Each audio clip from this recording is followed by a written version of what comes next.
ఏరా నిన్న ఎలవారి పైనోడే ఇప్పుడు బిడ్డ కావాలా అంటా ఉన్నావు. బిడ్డ చేతి ఇవ్వగల ఇది ఏడన్నా చేయించను అనుకో. ఇప్పుడు కాలం ఏమైపోయింది, వెంటనే పెళ్లి చేస్తే తాగేది తాగంది వాళ్ళకి తెలియదు, తాగనట్లే ఉంటారు. ఇప్పుడు ఆడవాళ్ళ గతి ఏమవుతా ఉంది తెలిసిన, మగవాడు లేని ఆడది లేని సంసారము అది దయాల కొంప అంటా ఉన్నారు. ఇప్పుడు ఏమే ఆడదాని తాగేది నేర్చుకుని విడిచి ఆడదాని బతకనేలా, ఏమే కొట్టేది నేర్చుకుని విడిచి ఆడది వెళ్ళిపోతా ఉంది ఇండ్లు పుట్టినీళ్ళకి. ఆ కూట్లో ఉన్నారు. నువ్వు పోయి దినానికి ఒక సుక్క తాగేది గుట్టుగా ఉండేది ఎలబారి ఇంటికి వచ్చేది నేర్చుకున్నావు. నీ బతుకు ఆటుకున్నది.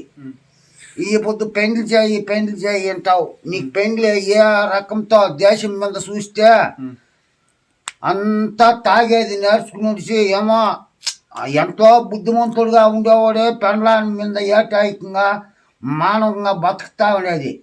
మిగిలిన ఈ కొంటోళ్ళకంతా పెండింగ్లు చేసి ఖాళీగా తాగేసి ఈ ఆడవాళ్ళు ఉసురు పోసుకొని ఇంట్లో దయాల కొంపలు చేసుకుంటా ఉన్నారు. ఆ రీతితో ఉన్నది. ఇప్పుడు నాకు పెళ్లి చేయంటాను, నీ ఆ రీతితో నేను చేతు చెప్పు పెళ్లి